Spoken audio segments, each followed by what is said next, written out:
Caitlin Clark. Caitlin Clark. Caitlin Clark. Caitlin Clark. Caitlin Clark. Hello, guys. Welcome back to TFD with Cordy. Now, look, the WNBA is not going to be happy about this. I'm just being real with you. They are absolutely, positively not going to like what's happening right now. If you don't know, Caitlin Clark is stepping into that NBC NBA space. And at the same time, NBC also carries WNBA games. So on the surface, you'd think, okay, this is great. Caitlin Clark helps the WNBA, brings more eyes, more fans, more money, and yes, logically, that makes sense. But that's not how the WNBA has ever really looked at things. The league has always leaned heavy into the idea that everybody has to be equal. No one gets too big, no one gets treated like they're above the rest. And that's where the issue comes in, because Caitlin Clark isn't just another player, she's a spotlight. And when one person gets that much shine, it makes the whole system uncomfortable. Now look, this is what NBC have said. There's no more iconic figure in basketball, in the women's game right now, or the game in general, Sam Flood, executive producer for NBC Sports, told the Associated Press. So we said, let's have a bigger conversation. That's all I'm really saying. This is not something the WNBA is going to be happy about. And we've already seen it. We've watched it play out in real time. The WNBPA came out and said A'ja Wilson and Alyssa Thomas were the reason people were watching. And not just the finals, not just the playoffs. They specifically said the regular season broke records because fans were coming to see Alyssa Thomas.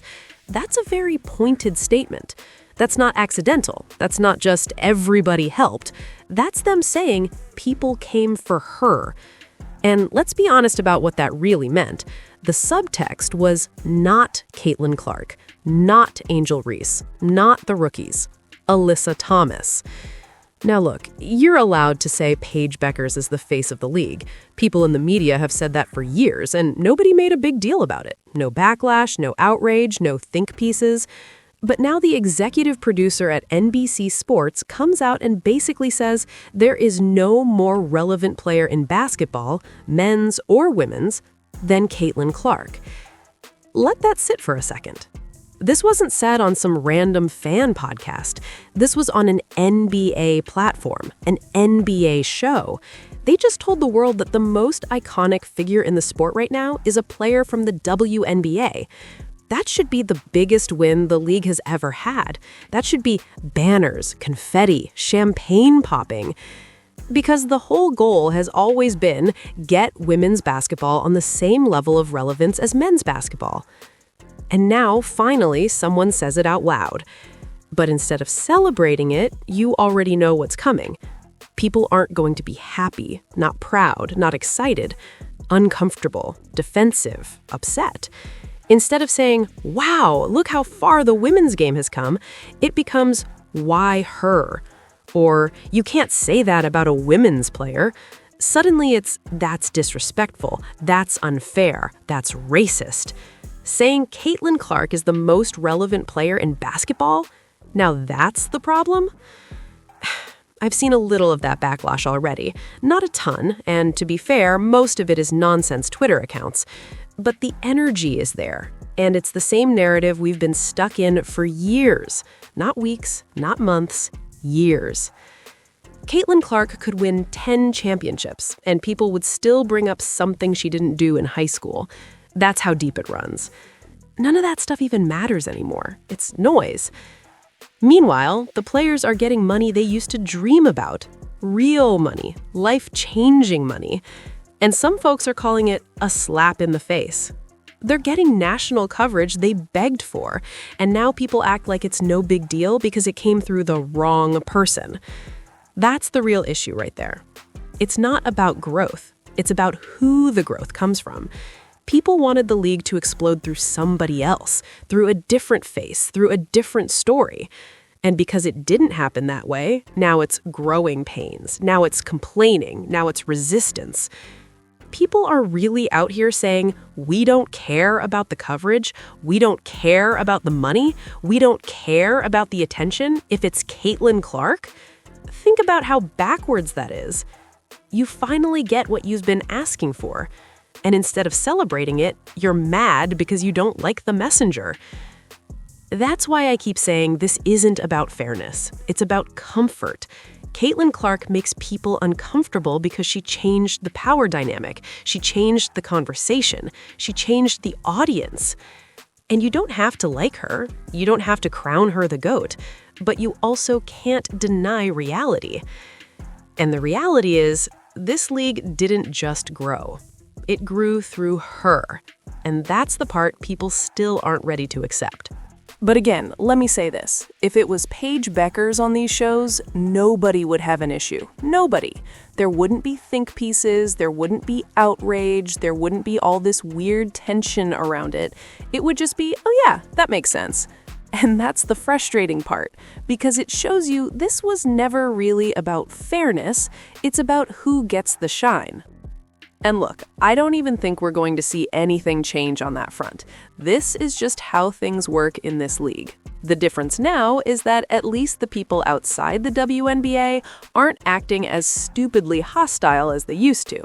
2 years ago, the media was scared to be openly pro Caitlin Clark.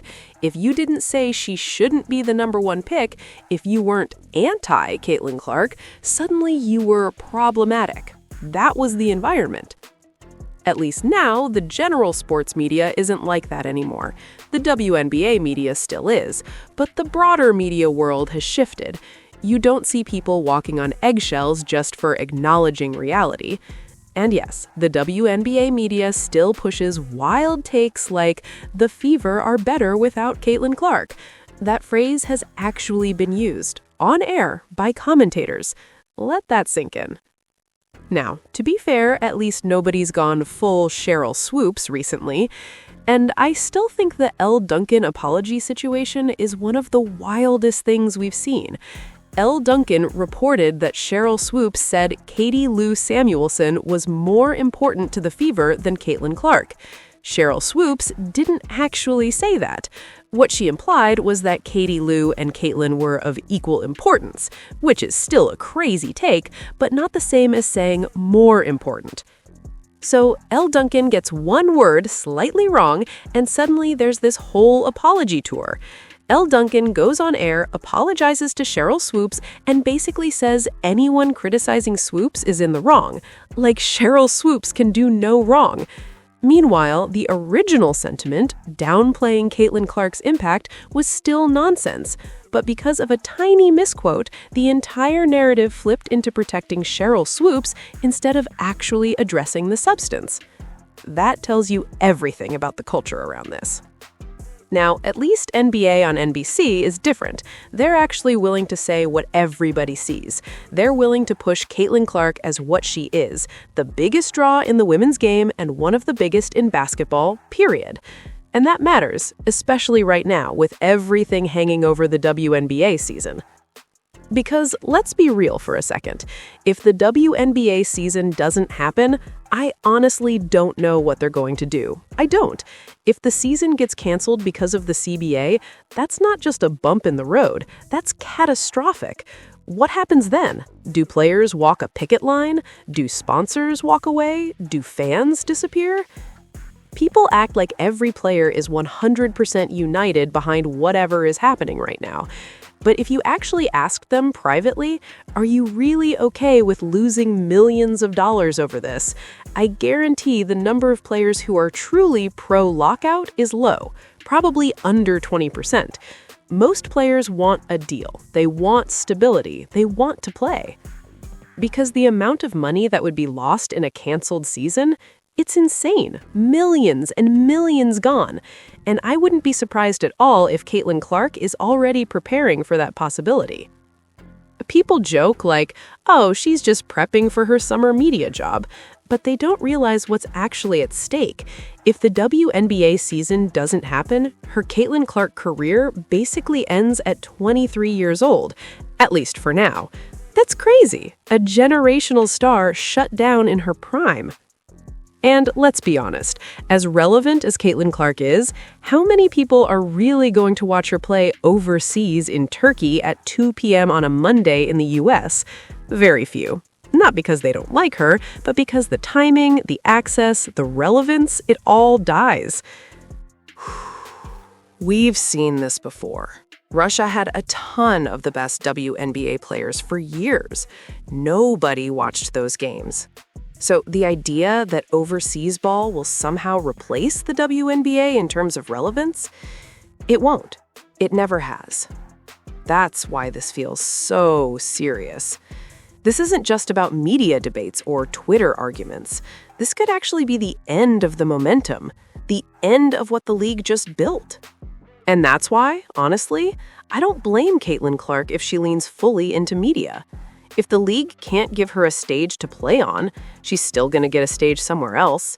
NBC is already showing they want to push her. They want her voice, they want her presence, and if she can't play, she'll still make millions talking about the game instead of playing it.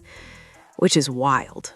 Because the people who claim to care about the growth of women's basketball are the same ones who seem most comfortable risking its collapse. So yeah, that's where we are.